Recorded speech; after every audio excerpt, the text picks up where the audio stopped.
ॐ दिक्कालाद्यो नवच्छिन्नो अनन्तो चिन्मात्रमूर्तये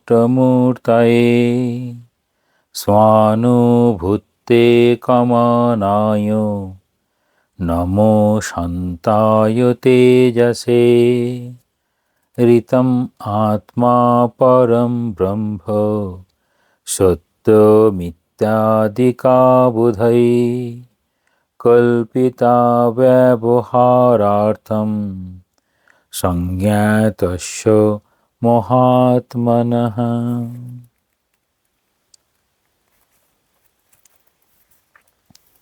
যোগবাশিষ্ঠ সার সপ্তম অধ্যায় শুদ্ধি নিরূপণ প্রকরণ। এখন দেখব ৮ নম্বর শ্লোক। মা ভবো গ্রাহ্য ভাবাত্মা গ্রাহকাত্মা চ মা ভবো ভাবনাম অখিলম ত্যক্ত্বা ইয়ন্ময়ো তন্ময়ো ভব। গ্রাহ্য ভাব আত্মা মা ভব গ্রাহকো আত্মা চ মা ভব অখিলাম ভাবনাম ত্যক্ত্বা ইয়ৎময় অসি তৎময় ভব। গ্রাহ্য রূপ হইও না, গ্রাহক রূপও হইও না।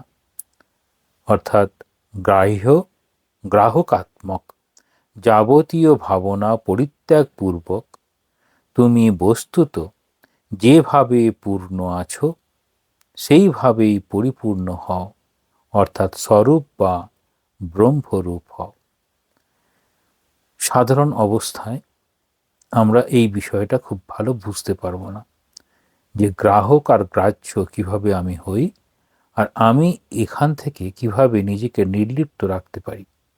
সেজন্য এই বিষয়টা সম্পর্কে ভগবান শ্রীকৃষ্ণ গীতায় ৩য় অধ্যায়ে বিস্তারিতভাবে বলেছেন। তার কিছুটা অংশ আমরা দেখব। সেখানে এটা ৩য় অধ্যায়ে ২৭ থেকে ৩০ পর্যন্ত এখানে এই বিষয়টি নিয়ে বলছেন।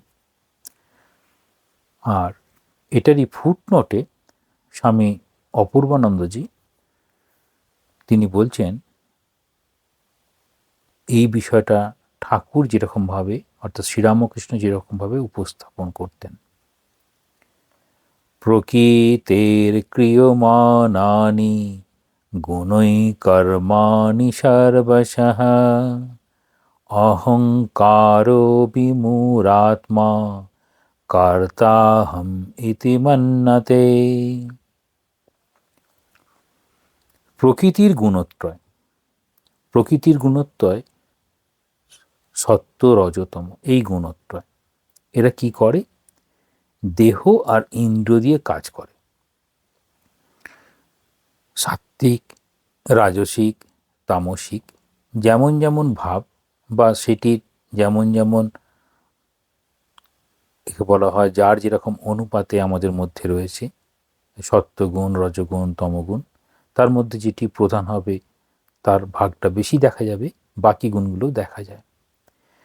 যেমন যেমন এই গুণ থাকবে আমাদের দেহ আর ইন্দ্রিয় দিয়ে তার কার্যের মধ্যে দিয়ে প্রকাশ পাবে। আমরা নিজেদেরকে প্রকাশ করি শব্দের মাধ্যমে, আচরণের মাধ্যমে, কর্মের মাধ্যমে। এগুলো হচ্ছে ব্যবহারিক প্রয়োগ। এটিকেই বলা হয় লৌকিক। আর যখন মনের গভীরে, অর্থাৎ যেখানে সাধারণ বোধ বুদ্ধির ঊর্ধ্বে যাওয়ার চেষ্টা, সেটিকে বলা হয় আধ্যাত্মিক। এটা শারীরিক, কায়িক, তারপরে বাচিক, মানসিক, তারপরে আধ্যাত্মিক। এই দেহ আর ইন্দ্রিয় দিয়ে সব রকমভাবে আমরা কর্ম করি, অর্থাৎ নিজেকে প্রকাশ করি, যেমন যেমন গুণ থাকবে। অথচ অহংকারে বিমূঢ়চিত্ত ব্যক্তি, অর্থাৎ সাধারণভাবে যেরকম অহংকার বলা হয়, অর্থাৎ দেহ, ইন্দ্রিয়, মন যার যেরকম গুণের দ্বারা প্রভাবিত, সে সেই রকমভাবে এই গুণগুলোকেই প্রকাশ করে, মনে করে আমি কর্তা, অর্থাৎ কাঁচা আমি, অর্থাৎ আমি সব কিছু করছি। এই ভাবটি থাকে, অর্থাৎ এই গ্রাহ্য এবং গ্রাহক এই দুটি ভাব তখন প্রকাশ পাচ্ছে। তত্ত্ববিত্তু মহাবাহো গুণ কর্ম বিভাগয় গুণাগুণেষু বর্তন্তে ইতি মত্বা ন সজ্জতে। বলছেন, কিন্তু হে মহাবাহ, অর্থাৎ অর্জুনকে লক্ষ্য করে বলছেন, যিনি সত্য রজ তম গুণ ও মন বুদ্ধি ইন্দ্রিয়াদি ও তাদের পৃথক পৃথক কর্মবিভাগ তত্ত্ব জেনেছেন, অর্থাৎ রজগুণ, তমগুণ, সত্যগুণ যেরকমভাবে গুণটা বলশালী হবে, তখন সেই গুণ দিয়ে মন বুদ্ধি ইন্দ্রিয় যে আলাদা আলাদাভাবে কর্ম করে সে তত্ত্বটি জানতে পেরেছেন। তিনি ইন্দ্রিয়াদি তত্ত্বৎ বিষয়ে প্রবৃত্ত হয়ে আছে তা জেনে কর্মে কখনো আসক্ত হন না এবং কর্তৃত্ব অভিমানও করেন না। যেহেতু তিনি খুব বিচারশীল, তিনি বুঝতে পারছেন যে আমার বর্তমান অবস্থা এই, তাই জন্য আমি এরকম কর্মগুলো করছি, ইন্দ্রিয়গুলো এরকম যুক্ত হয়ে আছে, কিন্তু তাতে কর্মের সঙ্গে আসক্ত না হয়ে তিনি বিচার করতে থাকেন। কীরকম বলছেন এটা ব্যাখ্যাতে, বলছেন পরব্রহ্মের মায়াশক্তি প্রকৃতি। তাহলে পরব্রহ্ম অর্থাৎ মায়াকে অবলম্বন করে ব্রহ্ম এই জগতে প্রকাশিত হয়েছেন। তাহলে ব্রহ্ম আর শক্তি অভেদ। এই ব্রহ্ম আর শক্তি অভেদ বলতে গিয়ে ঠাকুর সাপের উদাহরণ দিয়েছেন, যে সেই ব্রহ্ম চুপচাপ শুয়ে আছে, সাপটি নড়াচড়া করছে না, আবার হেলছে দুলছে সেই সাপ। অর্থাৎ ব্রহ্ম শক্তি অভেদ বোঝাতে গিয়ে ঠাকুর সাপের উদাহরণ এরকম দিয়েছেন। এই প্রকৃতি অর্থাৎ এই যে মায়া শক্তি, সেই প্রকৃতি ত্রিগুণময়ী। শ্রীরামকৃষ্ণদেব বলেছেন, আমরা যা কিছু দেখছি, চিন্তা করছি, সবই সেই আত্মা শক্তির, অর্থাৎ শক্তির প্রকাশ, সেই চিৎ শক্তির ঐশ্বর্য। এবার সৃষ্টি, পালন, সংহার।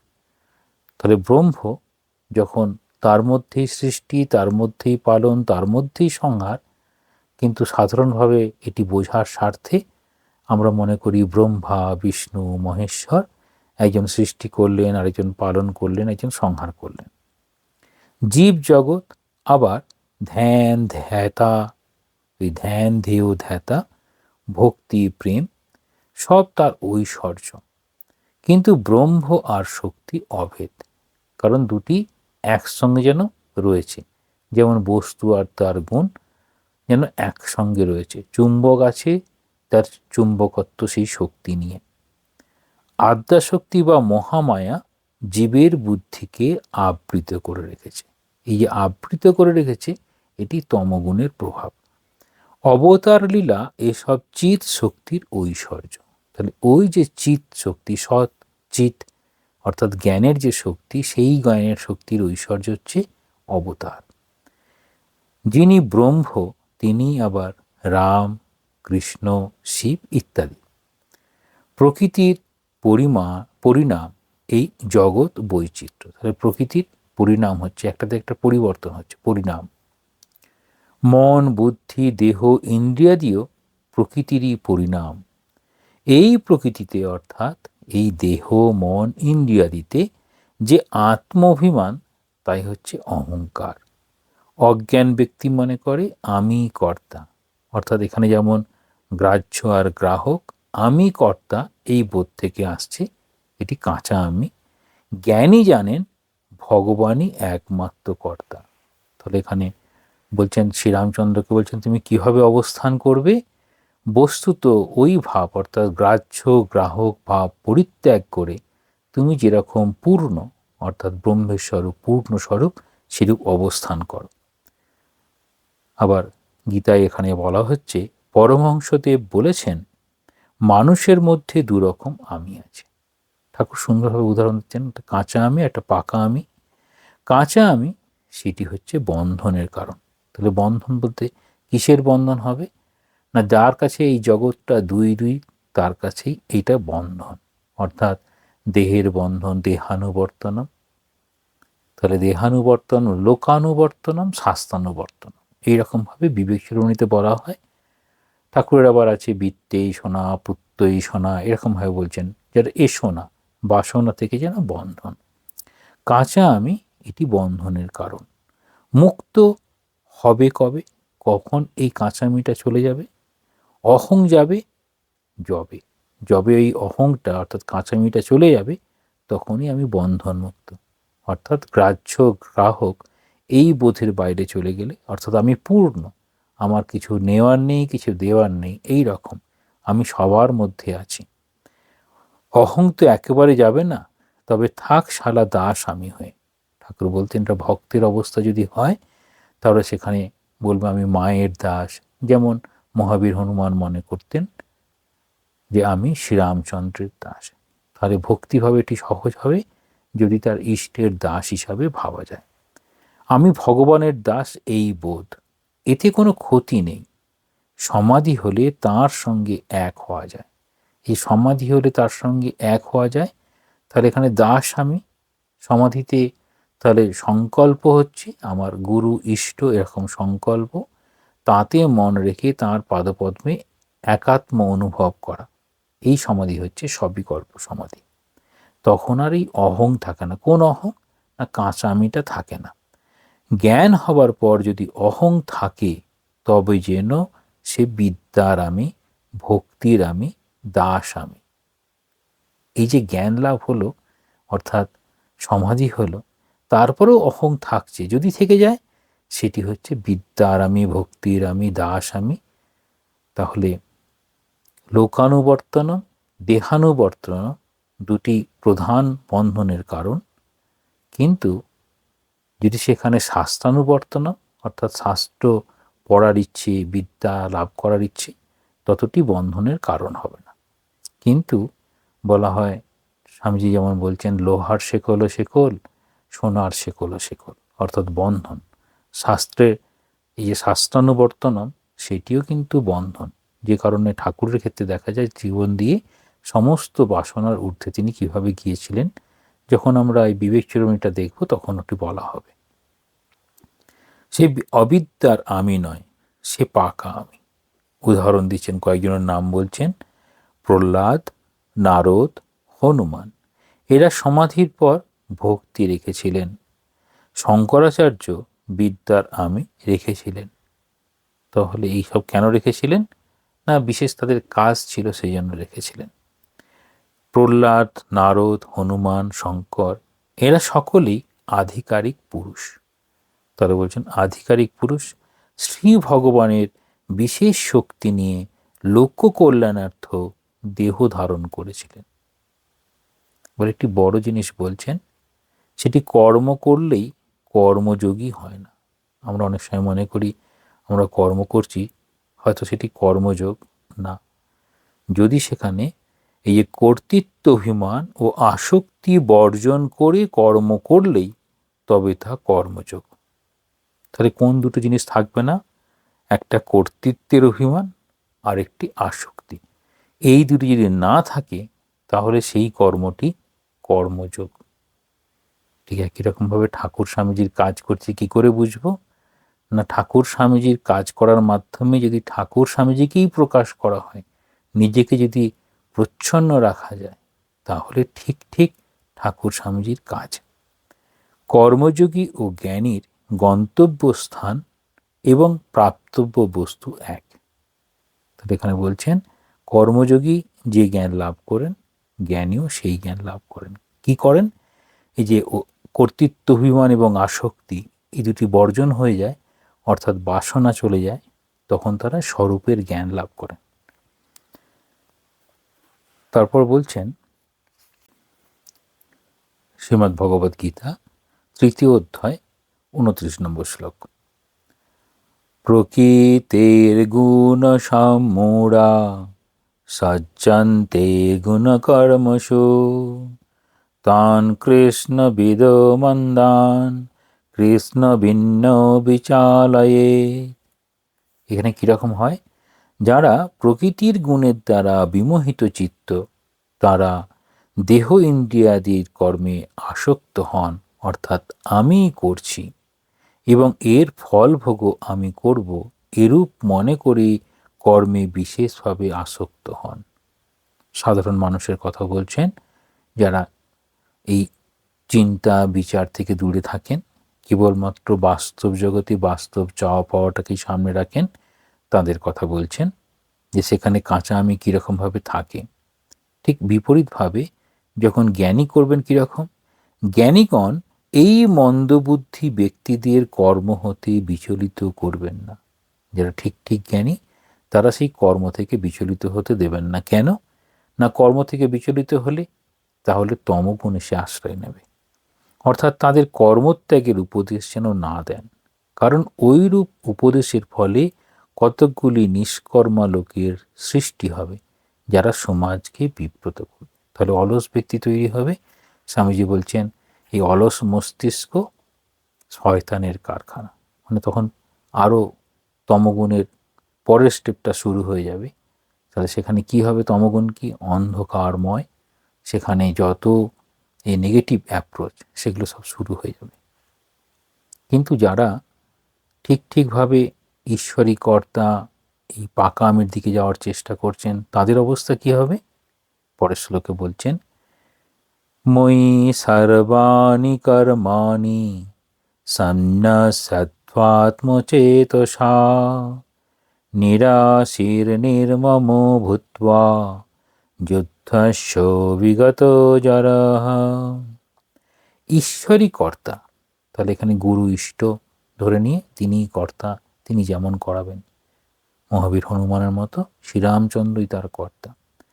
তাঁরই হাতে যন্ত্র হয়ে আমি তাঁরই কাজ করছি। অর্থাৎ যা কিছু করছি যেন প্রভুর আদেশ নিয়ে করছি। এটা ভক্তিযোগের ভাবনা নিয়ে এরূপ বিচার করে সমস্ত কর্ম অর্থাৎ কর্মফল আমাতে অর্পণ করে কামনা ও মমতা শূন্য এবং শোক মোহ বর্জিত হয়ে তুমি যুদ্ধ করো। এখানে যুদ্ধ বলতে জীবন যুদ্ধ করো। কিভাবে এই কাঁচা আমি থেকে পাকা আমিতে যাওয়া যায়, বা কিভাবে আমি এই তিনটি যে সত্তা, গুণের সত্তা মায়া, সেটাকে অতিক্রম করতে পারি। তাহলে আমরা প্রত্যেকেই যুদ্ধ করছি, নিজের সঙ্গে নিজের যুদ্ধ। আজকের আমি কালকের আমি কি একই থাকলাম, না সাধন পথে কিছুটা আগিয়ে যা আমাকে এই বন্ধনের যা কিছু কারণ ছিল আমাকে ধরে রেখেছিল, সেই বন্ধনের ঊর্ধ্বে যাওয়ার চেষ্টা করছি। সেই বন্ধনের ঊর্ধ্বে যাওয়ার চেষ্টা করার জন্যই এখানে শ্রীরামচন্দ্রকে উপদেশ দিচ্ছেন বশিষ্ঠদেব। সেটি কীরকম, কি বলছেন? ভাবনাম অখিলম ত্যক্ত্বা ইয়ান্ময় তন্ময় ভব। তাহলে বলছেন এই যে ভাবনা, কি ভাবনা? একটা হচ্ছে গ্রাহ্য রূপ, আর হচ্ছে গ্রাহক রূপ। এই দুটিকে ত্যাগ করে বস্তুত আমি যে পূর্ণ সত্তা নিয়ে আছি সেটির সম্পর্কে ভেবে সেই স্বরূপের চিন্তা করে আমি ব্রহ্মস্বরূপ হব। এবার কিভাবে ব্রহ্মস্বরূপ হওয়া যায়, অর্থাৎ আমরা কিভাবে এই জাগ্রত স্বপ্ন সুষুপ্তির ঊর্ধ্বে যে তুরীয় অবস্থা আছে, যেখানে আমাদের ব্রহ্মের সত্তা, সেটির সঙ্গে এক হওয়া যায়, সেটির কথা এখানে বিবেক চূড়ামণিতে 501 নম্বর শ্লোকে সেটি বলা হচ্ছে। আমরা সেখান থেকে একটু দেখে নিই। উপাধিরায়তি স এব গচ্ছতি স এব কর্মণি করতি ভুঙ্ক্তে স এব ম্রিয়তে সদাহম কুলাদ্রিবন্নিশ্চল এব সংস্থিতঃ।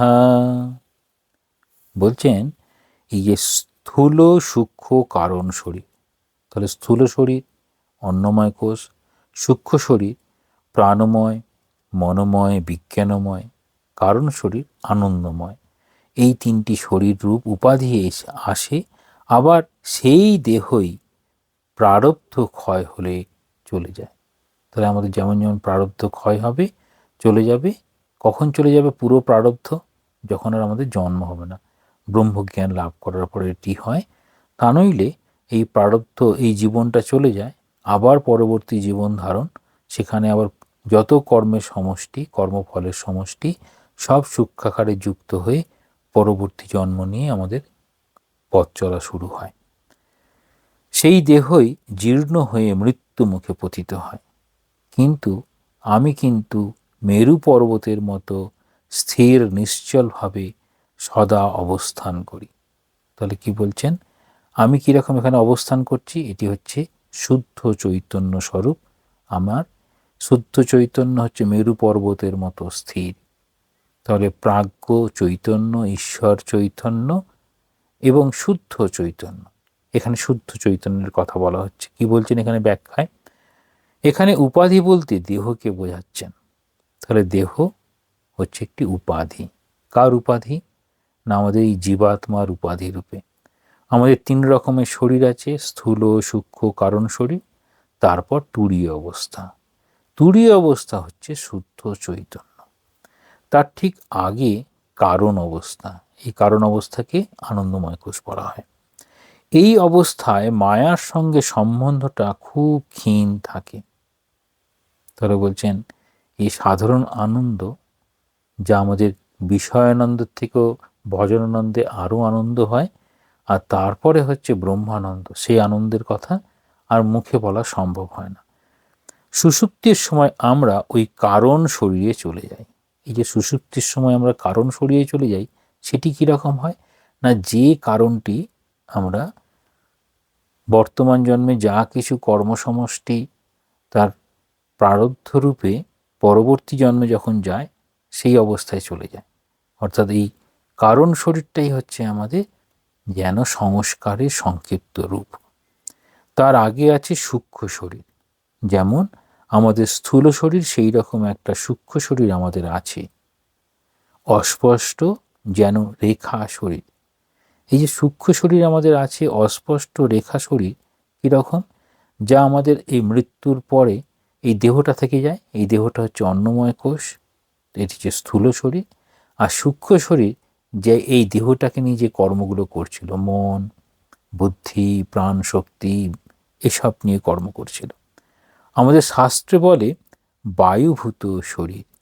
সব ইন্দ্রিয়গুলিও মন, বুদ্ধি, চিত্ত, অহংকার নিয়ে আমাদের এই সূক্ষ্ম শরীর বা রেখা শরীর, এই শরীর চলতে পারে, কথা বলতে পারে, কিন্তু অস্পষ্ট। বলছেন উপাধি আয়াতি স এব গচ্ছতি। উপাধি আসে আবার যায়, যে আসে সে যাবেই। তাহলে জন্ম হলো, মৃত্যু হবেই, যে আসে সে যাবেই।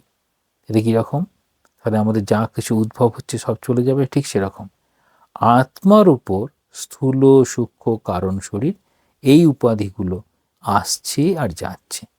যেমন আত্মার উপর সূক্ষ্ম কারণ শরীর উপাধি হিসেবে আছে, এর উপর স্থূল শরীর যোগ হলে মানে জীবের জন্ম হলো।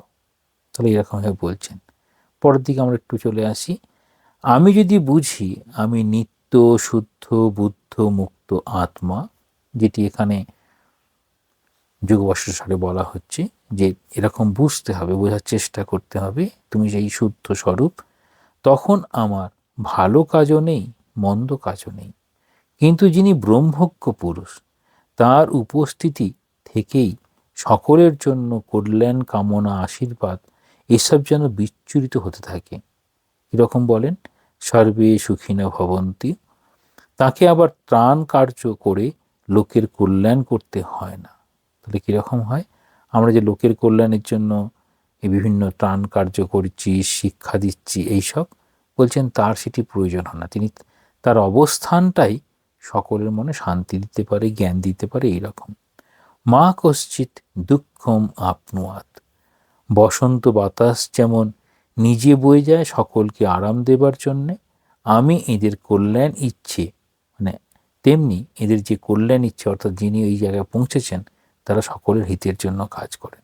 এখানে বলতে চাইছেন যে যখন এই ভাবনাগুলো চলে যায়, গ্রাহ্য গ্রাহকাত্মক যাবতীয় ভাবনা যখন পরিত্যাগ করে বস্তুত চলে যাবে, তখনই একমাত্র এই ব্রহ্মস্বরূপ অর্থাৎ তুরীয় অবস্থার থেকে ব্রহ্মস্বরূপ হয়ে অবস্থান করা যায়। অর্থাৎ এগুলো সব কাদের কথা বলা হয়? তাহলে একটি হচ্ছে মৃত্যুর পরে ক্রমমুক্তি বলা হয়, মৃত্যুর পরে। আরেকটি হচ্ছে জীবন মুক্তি, অর্থাৎ এই জীবন অবস্থাতেই, জীবিত অবস্থাতেই তিনি এই ব্রহ্মজ্ঞান লাভ করে তিনি অবস্থান করছেন। কিসের জন্য? কেবল যেটুকু প্রারব্ধ বাকি আছে সেগুলোর ক্ষয় হলেই যেন তার এই দেহটা চলে যাবে। আমরা এখন দেখব শুদ্ধি নিরূপণ প্রকরণ 9 নম্বর শ্লোক। সংকল্পেনৈব সংকল্পম মনসৈব মনোমুনে চিত্বা স্বাত্মনিতিষ্ঠত্বম কিমেতাবতি দুষ্করম। হে মুনে, সংকল্পম এব ন সংকল্পেত মনসা এব মনঃ চিত্বা তম স্ব আত্মনি তিষ্ঠ এতাবতি দুষ্করম কিম অস্তি। বলছেন হে মননশীল। তাহলে এখানে বিচারশীল, মননশীল। তাহলে কেন শ্রবণ মনন নিদিধ্যাসন বলা হয়? অর্থাৎ মননশীল না হলে কখনোই এই ভাবনাগুলো আসবে না। বলছেন হে মননশীল রামচন্দ্র, গ্রহণ বা ত্যাগ রূপ, আমি গ্রহণ করি বা ত্যাগ করি, কোনো সংকল্পই তুমি করিও না। ঠিক এটির কথা বলছেন স্বামীজির, খুব সুন্দর কথা। Seek not, avoid not. তুমি কিছু পাওয়ার চেষ্টা করো না, আবার তুমি কিছু অ্যাভয়েড করে চলে যাওয়ার চেষ্টা করো না। আবার নিবেদিতাকে বলছেন তুমি যদি ঠিক ঠিক শান্তি পেতে চাও কী করতে হবে? Ready to attach, ready to detach. মানে সবসময় রেডি থাকতে হবে অ্যাটাচমেন্টের জন্য, আবার ডিট্যাচমেন্টের জন্য তৈরি থাকতে হবে। আমাদের কি হয়? গ্রহণ হয়ে যায়, বর্জন আমরা করতে পারি না। আবার যেটি পছন্দের জিনিস না সেটিকে বর্জন করা খুব সহজ, কিন্তু পছন্দের জিনিসকে কি বর্জন করা সম্ভব? তাহলে আমাদের কীরকম যেন একটা আসক্তি, কীরকম যেন বাসনা এমনভাবে ঢুকে থাকে, তার বাইরে আমরা যেতেই পারি না। সেই জন্য বলছেন কোনো সংকল্পই তুমি করো না। তাহলে সংকল্প কীভাবে তৈরি হয়? তাহলে আমার ওই পুজোর সময় তো একটা সংকল্প আছে, মনে অনেক দিন ধরে ভাবনা চিন্তা হলো যে আমি এই অমুক পুজোটা করব, মানে তার জন্য আমি সব কিছু করতে চাই। তাহলে একটা সংকল্প করে যেন পূজা করছে। তাহলে সংকল্প করা মানে একটা বাসনা এলো, সংকল্প, সেটি করতে হবে। তাহলে সেখানে ঈশ্বর প্রীতি কামায় সংকল্প হলো। এখানে কোনোরূপ সংকল্প থাকবে না, ত্যায্য গ্রাহ্য, ত্যাগ করব বা গ্রহণ করব, কোনোটাই থাকবে না। বাসনা শূন্য মন দ্বারাই সংকল্পাত্মক মনকে ছেদন করত। অর্থাৎ বাসনা শূন্য মন, যে মনে আর বাসনা নেই, সেই রকম বাসনা শূন্য যদি মন আসে, তখনই কেবলমাত্র সংকল্পকে ছেদন করা সম্ভব। অর্থাৎ তাহাকে সংকল্পরহিত করত, স্বস্বরূপে আত্মাতে অবস্থান কর। সংকল্প ত্যাগ করা এমন কি দুষ্কর, কিন্তু সংকল্প ত্যাগ করা সব থেকে দুষ্কর। আজই একটা সংকল্প হলো, পরের দিন আর একটা সংকল্প হলো, অর্থাৎ বাসনা, সেটি থেকে কর্ম হলো। যেন সেই বলা হয় বাসনাটা কীরকম? বাসনা থেকে কর্ম, কর্ম থেকে ফল লাভ, আবার একটি বাসনার উদ্ভব, আবার কর্ম, আবার ফল লাভ। এগুলো যেন আগুনেতে ঘি দেওয়ার মতো হয়ে যায়।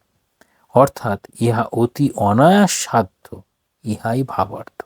এখানে বলছেন যারা এইরকম করতে পারেন, মানে গ্রাহ্য গ্রাহক রূপের ঊর্ধ্বে যেতে পারেন, ত্যাগ করে এই স্বরূপ, আমাদের যে প্রকৃত স্বরূপ সত্তা, যেটি সবসময় পূর্ণ, অর্থাৎ ব্রহ্মের স্বরূপ যে আত্মা আমাদের মধ্যে রয়েছে, সেই আত্মা যদি শুদ্ধ চৈতন্য সত্তায় থাকে, তাহলে সেটি থাকলে পারে তখন আর আলাদা করে সংকল্প ত্যাগ বিষয়টা আর আসে না, কারণ সংকল্পের কোনো উদয়ই হয় না।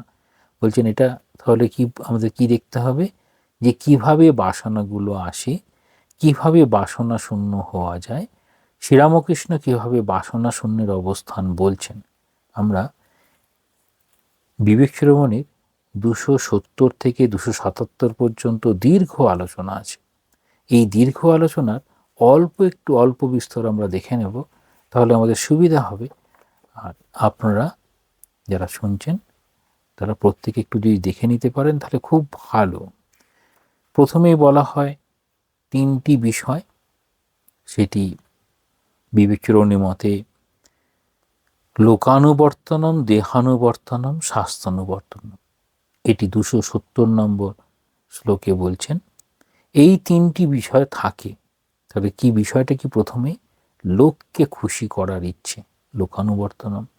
দেহানুবর্তনম, এই দেহটা কিভাবে খুশিতে থাকবে, আনন্দে থাকবে, তার থাকা, খাওয়া, পড়া, লোকের সামনে কিভাবে দাঁড়াবো, এইরকম। আর শাস্ত্রানুবর্তনম, যেন আমি কত জানি সেটিকে জাহির করার ইচ্ছা, জ্ঞান জাহির করার ইচ্ছা। তো এখানে আলাদা করে এই অর্থ সেটি আর বলা হয় না, বৃত্ত, ঈশনা, বৃত্তের কথা বলা হয়নি। এখানে তিনটি কথা বলা হয়েছে, লোকানুবর্তনম, দেহানুবর্তনম, শাস্ত্রানুবর্তনম। সেটি নিয়েই চলছে 271 নম্বর শ্লোকে। এরকম বলছেন যে অন্য সব লোকেদের খুশি করার ইচ্ছে, স্বাস্থ্যচর্চা, বিচারের বিশেষ আসক্তিভাব, দেহের সুখ সৌন্দর্য, এসব যে চলছে, এই দেহের আরাম, এইসব যদি থাকে তাহলে সেটা থেকে আর জ্ঞান সম্ভব হয় না। কিন্তু এর ঊর্ধ্বে যাওয়ার জন্য বেদান্ত কি বলে? বেদান্তের কথায় যেটি আচার্য শঙ্কর মাঝে মাঝেই বলতেন, সেটি বলতেন যে ব্রহ্মসত্য জগৎ মিথ্যা, ব্রহ্মসত্য জগৎ মিথ্যা, জীব ব্রহ্মৈব না পর। অর্থাৎ ব্রহ্মসত্য জগৎ মিথ্যা আর জীব ও ব্রহ্ম অভেদ। এই জায়গা থেকে তিনি বলতেন। স্বামীজি একটা জায়গায় বারবার বলতেন, এই বিদ্যাটা কীরকম হবে? ভারস্য বেত্তা নতু চন্দনস্য, অর্থাৎ গাধা চন্দন কাঠের বোঝা বহন করছে, ভারটাই অনুভব করছে, চন্দনের গন্ধটা পাচ্ছে না। অর্থাৎ পাণ্ডিত্যর সঙ্গে সঙ্গে যদি এই বোধোদয় না হয়, তাহলে সেই পাণ্ডিত্য যেন এই গাধার চন্দন কাঠ বোয়ার সমান হয়ে যাবে, এরকমভাবে বলছেন। তো ঠাকুরের এরকম করে ঠাকুর বলছেন, কীরকম সুন্দরভাবে বলছেন, যেটা 272 নম্বর শ্লোকে বলছেন। তত্ত্বজ্ঞ ব্যক্তিগণ কি বলছেন?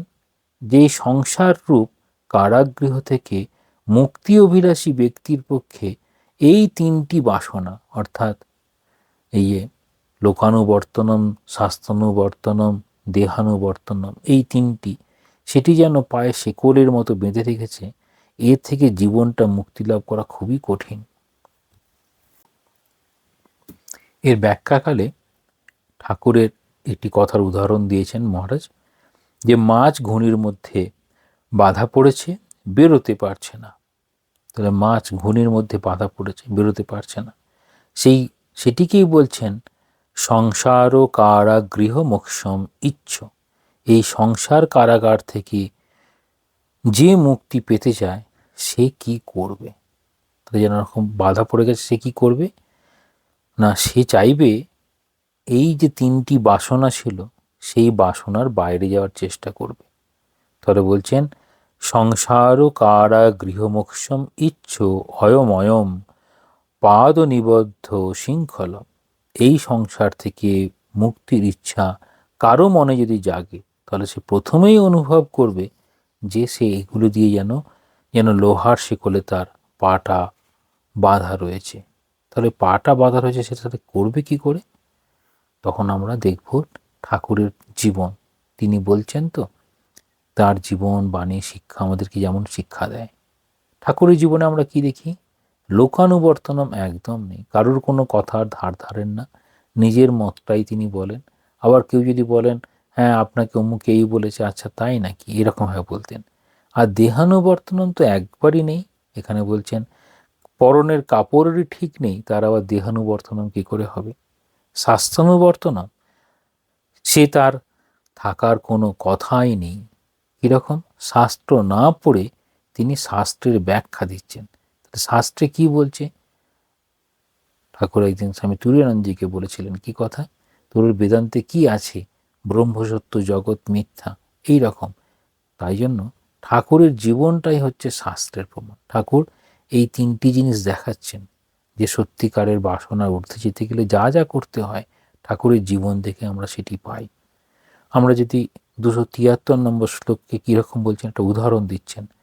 জল এবং জলের ভেতরের ময়লার সংসর্গে এসে অত্যন্ত দুর্গন্ধযুক্ত হয়ে অগরু চন্দনের দিব্য বাস যেন দূরীভূত হয়।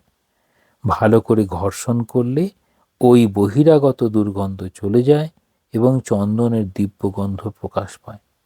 তাহলে এটা স্বামীজির কথা এখানে প্রকাশ করছেন যে আমাদের কি করতে হবে, তিনটে জিনিস করতে হবে: চেষ্টা, তপস্যা আর বিচার। সেখানে স্বামী যেমন বলতেন যে each soul is potentially divine, সেই ডিভিনিটিকে ম্যানিফেস্ট করতে হবে, প্রকাশ করতে হবে। সেই প্রকাশ করার জন্য কী করতে হবে? চেষ্টা করতে হবে। এই চেষ্টার প্রথমেই আসবে তপস্যা, অর্থাৎ ঠাকুর যেমন বলছেন সত্যই কলির তপস্যা, ঠিক সেই রকম এখানে বিচার হচ্ছে তপস্যা। আমি লোকানুবর্তনমের দিকে যাব না, দেহানুবর্তনমের দিকে যাব না, শাস্ত্রানুবর্তনমের দিকে যাব না, কিন্তু শাস্ত্রের কথাগুলো অনুভব করার চেষ্টা করব, প্রাণে প্রাণে অনুভব করার চেষ্টা করব। ঠিক সেরকম বলছেন। তাহলে তার জন্য কি করছেন না, বারবার চিন্তা করো তুমি মুক্ত, তুমি সব কিছুর ঊর্ধ্বে। অর্থাৎ এই যে তিনটি প্রধান বন্ধনের কারণ, সেই তিনটির ঊর্ধ্বে যাওয়ার চেষ্টা করছেন। তুমি নিত্য শুদ্ধ বুদ্ধ মুক্ত, তুমি রাজার ছেলে, ভিক্ষুকের মতো ব্যবহার করছো, তুমি যে রাজার ছেলে সেটি ভুলে গেছো। বাস্তবিক এটা একটা অদ্ভুত ব্যাপার যে শাস্ত্র বলছেন তুমি মুক্ত, কিন্তু আমরা বুঝতে পারছি না। কেন বুঝতে পারছি না? কারণ শাস্ত্র আমাদের যেমনভাবে নির্দেশ দিচ্ছেন সেগুলো আমাদের চেষ্টা নেই। সেই চেষ্টা করতে গেলেই আমাদের তপস্যা, আর সেই চেষ্টার নামই হচ্ছে বিচার। তবে মাঝে মাঝে এক একজন আসেন। কারা আসেন? এই অবতারদের কথা বলা হবে, আধিকারিক পুরুষ, যাদেরকে দেখে আমরা বুঝতে পারি হ্যাঁ শাস্ত্র যা বলেছেন সেসব ঠিক। শ্রীরামকৃষ্ণ বলছেন যেমন শ্রীরামকৃষ্ণ যেমন চলছেন তো চলছেন, কিছু গ্রাহ্য নেই, যেন সিংহ। স্বামীজি বলছেন মুক্ত পুরুষ কেমন হয়? যেন বন্ধন মুক্ত সিংহ। কিসের বন্ধন? এই যা বন্ধন আমাদের এই জগতে আমাদেরকে বেঁধে রাখে। তাহলে সেখানে এই লোকানুবর্তনম, শাস্ত্রানুবর্তনম, দেহানুবর্তনম ইত্যাদি ইত্যাদি। তাহলে বলছেন এটির জন্য কি করতে হবে না, সবসময় অনুক্ষণ স্বরূপ চিন্তা। সবসময় আমাদের স্বরূপের চিন্তা করতে হবে, ধ্যান করার চেষ্টা করতে হবে, সোহম সোহম জপ। এবার গুরু প্রদত্ত মন্ত্র জপ করা যেতে পারে, কিংবা বিচার করা যেতে পারে, কিংবা আমি সেই ব্রহ্মস্বরূপ সেরকম চিন্তা করে আগানো যেতে পারে। এরপরে 274 নম্বর শ্লোকে এরকমভাবে বলছেন অন্তরে যে অনন্ত দুর্মদ বাসনা রয়েছে। তাহলে আমাদের বাসনা, সেটি কি? যে অনন্ত দুর্মদ বাসনা, তা যেন ধূলির আস্তরণের মতো পরমাত্মার সৌরভ ও দীপ্তিকে ঢেকে দিয়েছে। তাহলে কি করছেন? এই জগৎটাই যেন সব, এই জগতে চাওয়া পাওয়া, এই জগতে প্রতিষ্ঠা লাভ করা, এই রকম সব, তা সেগুলো আমাদের যে দীপ্তি, আত্মার দীপ্তি তাকে যেন ঢেকে রেখেছে। আত্মচিন্তা ও আত্মবিচার অভ্যাস করলে, দুটি কথা বলছেন, আত্মচিন্তা, আত্মবিচার, এই যদি চিন্তা করা হয় তাহলে ওই চন্দন ঘষলে যেরকম গন্ধ বেরোয়, ঠিক সেই রকম জ্ঞানস্বরূপ পরমাত্মার দিব্য বিশুদ্ধ সুবাস নিঃসন্দেহে ফুটে বেরোবে। এখানে বলছেন জ্ঞান আমাদের ভেতরে রয়েছে, শুধু আবরণে ঢাকা পড়েছে। তাহলে আবরণ চলে যাওয়ার জন্য আমাদের চেষ্টা করতে হবে। জ্ঞান স্বরূপ, চৈতন্য স্বরূপ আমার যে পরমাত্মা, তার সৌরভ, তার দীপ্তি ঢেকে পড়েছে। সব সময় নিজেকে মনে করতে হবে, ওই যিনি নিজেকে মুক্ত মনে করেন তিনি মুক্ত হয়ে যান, যিনি নিজেকে বদ্ধ মনে করেন তিনি বদ্ধ হয়ে যান। তাহলে আমি যেরকম ভাববো, যেরকম করব, ঠিক সেরকম। সেটা বলছেন কি করতে হবে? তত্ত্বমসি ভাবায় আত্মনি। তাহলে আমি সেটিকে ভাবতে হবে। তারপর 275 নম্বর শ্লোকে এরকম বলছেন আত্মবিষয়ে আসক্তি। তাহলে আত্মবিষয়ে আমি যেটা এই আত্মা স্বরূপ সেটিকে জানতে হবে। আর তার বাইরে যা কিছু, অন্যান্য যা কিছু আছে, অর্থাৎ ঠাকুর যেমন বলছেন ভক্তির কামনা, জ্ঞানের কামনা, এইগুলো ভক্তিটা যেন চাওয়া পাওয়ার মধ্যে নয়। তাহলে বাসনা, কোনটি বাসনা আমাদের আবৃত করে রাখে, আর কোন বাসনা আমাদেরকে এই আত্মজ্ঞান, আত্মস্বরূপ সেটি উন্মোচিত করতে সাহায্য করে। যেমনভাবে বেদান্ত সারেও বলা হয় সমাধানের কথা, যা কিছু আমাদেরকে ভগবানের পথে নিয়ে যাবে সেটিই শুভ, আর ভগবান থেকে যা কিছু দূরে নিয়ে যাবে সেটি অশুভ। তাহলে ভগবান থেকে দূরে নিয়ে চলে যাচ্ছে যা কিছু, বা যেসব আসক্তি বা যেসব ভাবনা বা যেসব ভাবনা চিন্তা কর্ম ভগবান থেকে দূরে নিয়ে চলে যাচ্ছে, সেগুলোকে আমাদের খুব চিন্তা ভাবনা করে দূরে রাখতে হবে। এখানে কি বলছেন? অনাত্ম বাসনা জালই তিরোভূতা আত্মবাসনা। তাহলে আত্মা নয় এরকম যে সব বিষয় বাসনা, তা যেন জালের মতো আমাদেরকে আবদ্ধ করে রাখে। মাছ যেরকম জালে পড়ে যায় আর বেরোতে পারে না, ঠিক সেরকম যদি এই আত্মাকে লাভ করার যদি ইচ্ছে হয়, তাহলে তাকে যা বেঁধে রাখতে পারে তার বাইরে যেতে হবে। ঠিক একই রকমভাবে ঠাকুর বলতেন যে বারবার আমাদের ভাবতে হবে যে পূর্ব দিকে যদি আমি আগাই তাহলে পশ্চিম দিক দূরে চলে যাবে।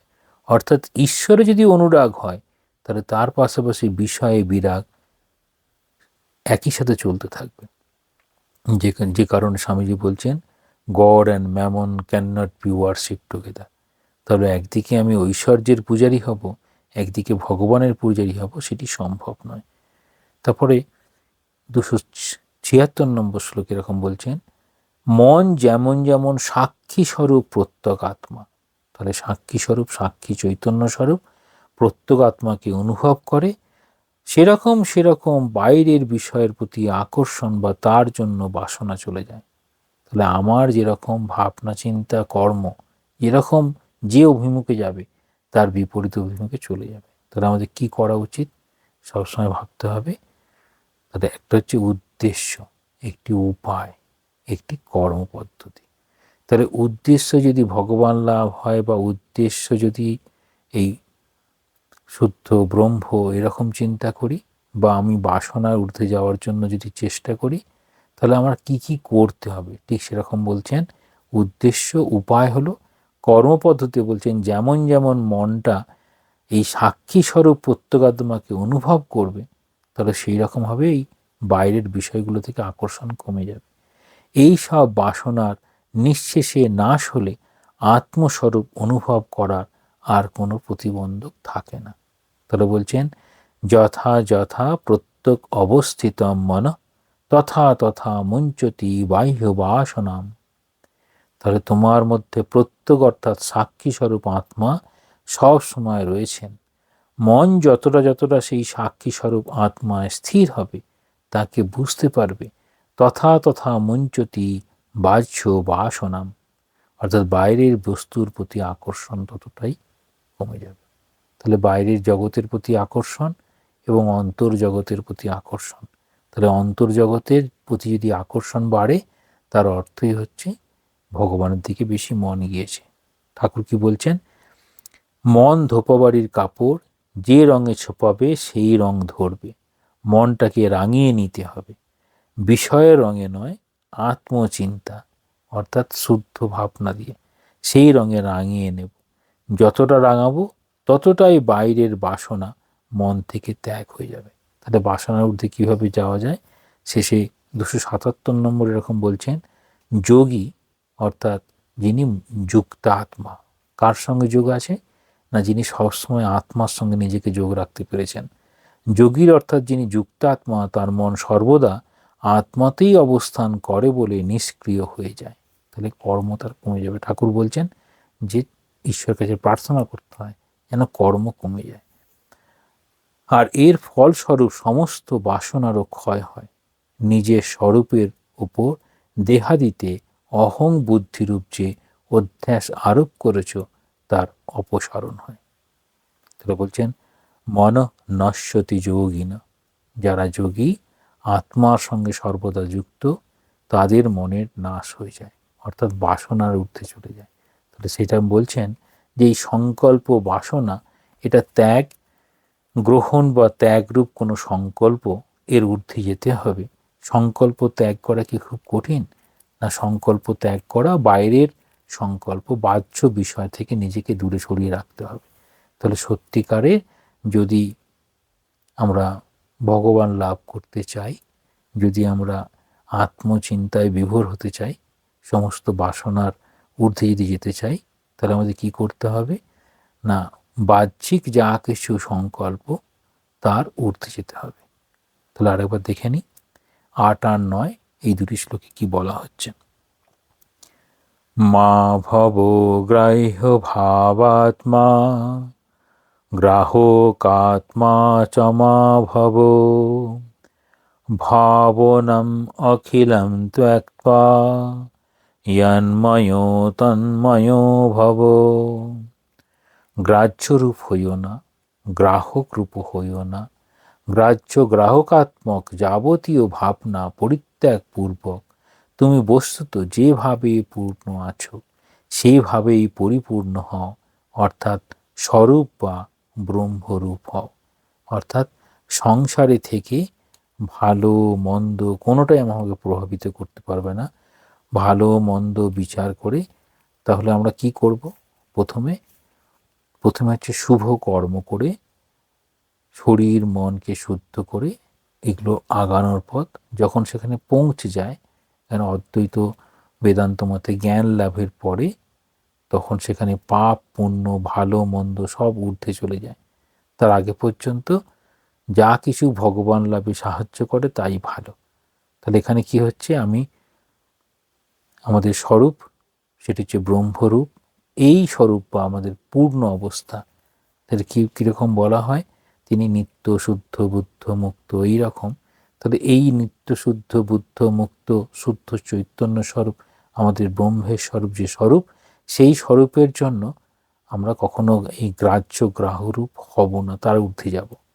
তারপরে বলছেন 9 নম্বর শ্লোকে, সংকল্পেনৈব সংকল্পম মনসৈব মনোমুনে চিত্বা স্বাত্মনিতিষ্ঠত্বম কিমে তাবতে দুষ্করম। অর্থাৎ বলছেন, হে মননশীল রামচন্দ্র, তাহলে বিচার কুশল মননশীল যদি হয়, অর্থাৎ তিনি একমাত্র বুঝতে পারবেন এই গ্রহণ বা ত্যাগ রূপ। গ্রহণ মানে কোনো কিছু নেওয়া, কোনো কিছু ত্যাগ করা, দুটোরই ঊর্ধ্বে ত্যায্য গ্রাহ্য কোনো সংকল্পই তুমি করো না। তাহলে কোনো সংকল্প করো না, কোনো সংকল্পের উদ্ভব হবে না। বাসনা শূন্য মন দ্বারাই সংকল্পাত্মক মনকে ছেদন করত, অর্থাৎ তাহাকে সংকল্পরহিত করত, স্বস্বরূপে অবস্থান করো। সংকল্প ত্যাগ করা কি সংকল্প ত্যাগ করা এমন কি দুষ্কর? এই এমন কি দুষ্কর সেটি সারা জীবন ধরে দেখিয়ে গেছেন শ্রীমা সারদা দেবী। তিনি সব কর্ম করছেন কিন্তু কোনো বাসনা রাখছেন না, সমস্ত ঊর্ধ্বে। তাই জন্য মা বলছেন এই বাসনাকে যদি জয় করা যায়, তো কি করতে বলছেন? প্রার্থনা করতে বলছেন যে তুমি নির্বাসনা হও। নির্বাসনার জন্য প্রার্থনা করছেন। তাহলে এখানে বলছেন সমস্ত এই যা কিছু জাগতিক ভাবনার ঊর্ধ্বে, অর্থাৎ লোকানুবর্তনম শাস্ত্রানুবর্তনম দেহানুবর্তনম, এর ঊর্ধ্বে যাওয়ার জন্য আমাদের সবসময় চিন্তা করতে হবে স্বরূপত আমরা কি। স্বরূপত যদি ভক্তের দিক থেকে ভাবা হয়, যেমন হবে মহাবীর হনুমান মনে করতেন আমি শ্রীরামচন্দ্রের দাস। ঠাকুর যেমন বলছেন থাক দাস আমি হয়ে। তাহলে সেটি আমাদের সাধারণ অবস্থায় বোঝার সুবিধার্থে যদি আমরা বিচার দিয়ে দেখি, তাহলে আমরা স্বরূপত সেই ব্রহ্ম, কিন্তু আমাদের মধ্যে আবরণ রয়েছে যা এই বাস্তব জগতে থেকে বিভিন্ন কামনা বাসনা তার মধ্যে দিয়ে চলছে। তাহলে আমাদের স্বরূপকে খুঁজে পেতে গেলে এই বাসনার ঊর্ধ্বে যেতে হবে, অর্থাৎ এই সংকল্পগুলো ত্যাগ করা অভ্যাস করতে হবে। সংকল্পের উদয় হতে দেওয়া চলবে না। এরকমভাবে এখানে শেষ করা হয়েছে। ওম শান্তি শান্তি শান্তি। হরি ওম তৎসৎ। শ্রীরামকৃষ্ণার্পণমস্তু।